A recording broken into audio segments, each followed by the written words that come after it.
El viernes de la 26ª semana del tiempo ordinario, el evangelio que toca es el de Lucas 10, 13 al 16. Y hoy también, 1 de octubre, la Iglesia recuerda la memoria de Santa Teresa del Niño Jesús, conocida también como Santa Teresa de Lisieux.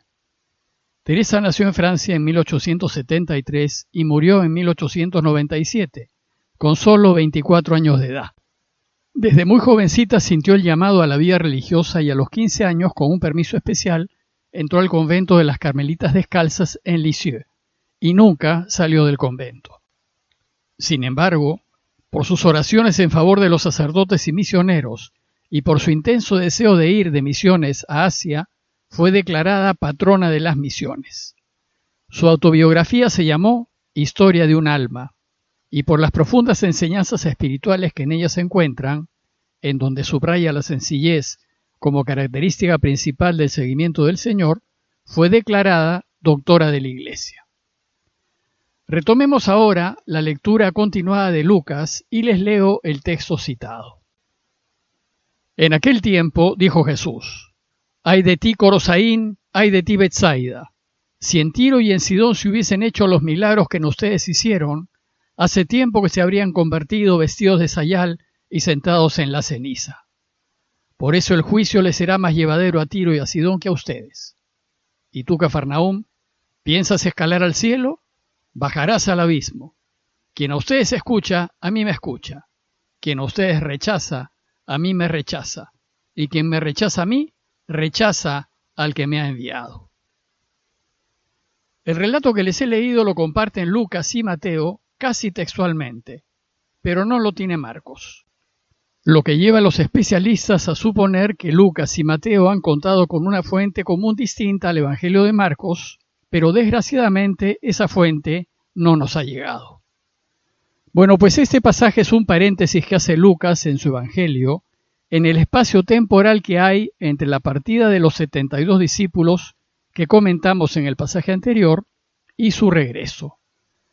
Una cosa semejante hizo antes el evangelista cuando los 12 apóstoles partieron en misión, pero en esa ocasión, si recuerdan, Lucas llenó el espacio temporal con los comentarios desconcertados del rey Herodes, quien se preguntaba quién era Jesús. Esta vez, para llenar ese espacio de tiempo entre la partida de los 72 y su regreso, Jesús recuerda el rechazo de las ciudades que él visitó en Galilea, y el texto empieza diciéndonos: «Ay de ti, Corosaín, ay de ti, Betsaida». De hecho, la enseñanza del texto de hoy es el rechazo. Corosaín y Betsaida eran dos ciudades que se encontraban muy cerca de Cafarnaúm y que Jesús debió visitar varias veces. En ellas debió anunciar y enseñar acerca del reinado de Dios y hacer muchos milagros. Sin embargo, parece que su trabajo no tuvo mayor efecto en esos poblados, sino más bien sintió el rechazo. Y tal vez al salir de esas ciudades se sacudió el polvo de los pies. Probablemente pues Jesús hizo con estas ciudades lo que acaba de recomendar a sus 72 enviados que hagan, que reprochen la actitud de las ciudades que no los reciban diciendo: «Hasta el polvo de su ciudad que se nos ha pegado a los pies, nos lo sacudimos».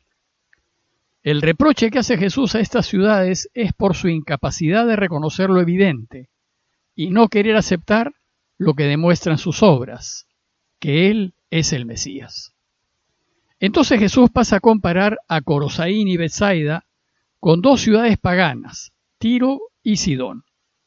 Y dice el texto: «Si en Tiro y en Sidón se hubiesen hecho los milagros que se hicieron en ustedes, hace tiempo que se habrían convertido vestidos de sayal y sentados en la ceniza». Tiro y Sidón eran dos ciudades fenicias famosas en la antigüedad, pero su grandeza y su fama las había hecho creídas, arrogantes, soberbias e indiferentes a Dios, pues por sus riquezas y poderío no necesitaban de Él. Aquí Jesús dice que si Tiro y Sidón hubiesen oído sus anuncios y sido testigos de sus signos, inmediatamente se habrían convertido de su indiferencia hacia Dios y se hubiesen arrepentido, vistiéndose de sayal y sentándose en ceniza.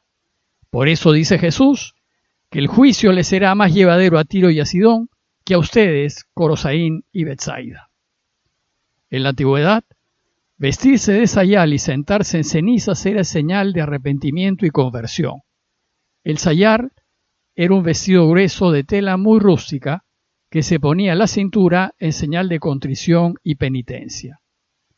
Además, los arrepentidos se sentaban en cenizas, señal de lo quemado y de lo que ya no sirve, y se ponían cenizas en la cabeza a fin de mostrar su tristeza y mortificación.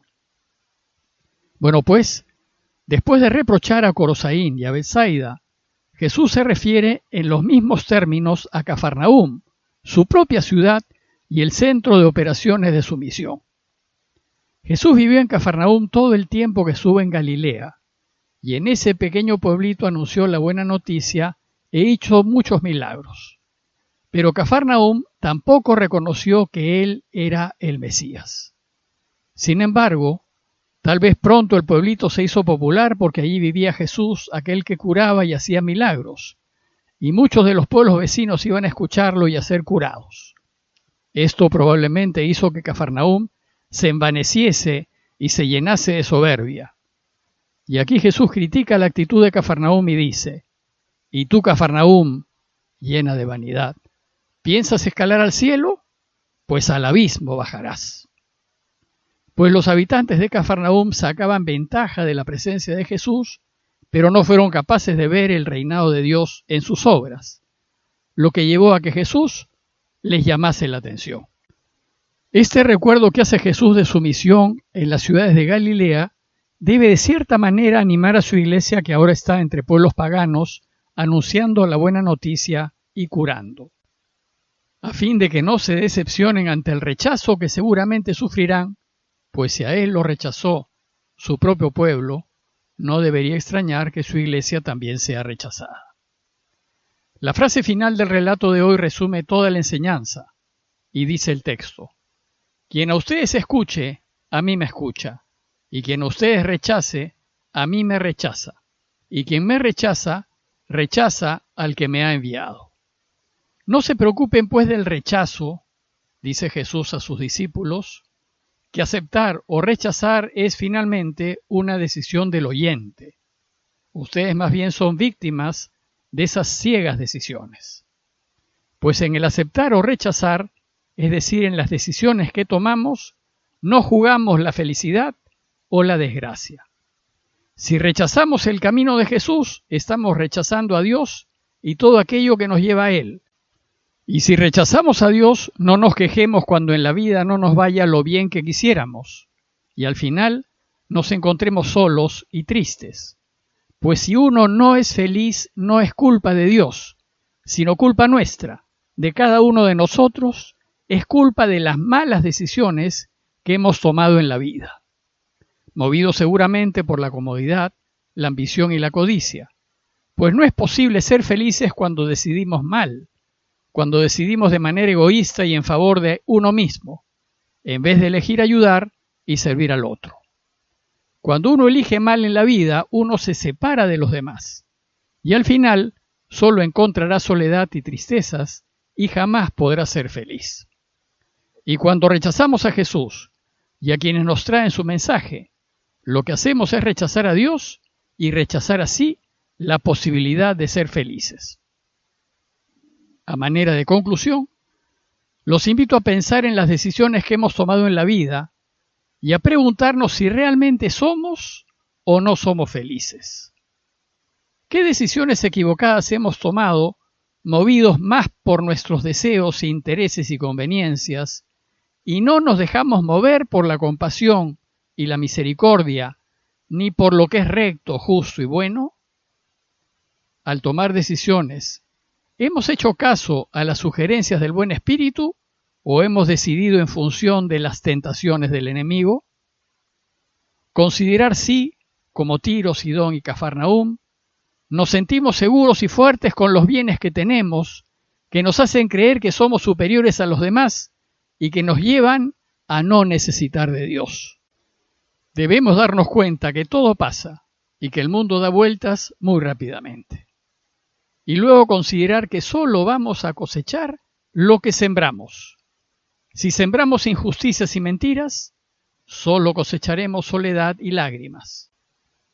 Y si sembramos misericordia, solidaridad y compasión, cosecharemos gente que nos quiera, y solo el querer y ser queridos es lo que lo hace a uno feliz.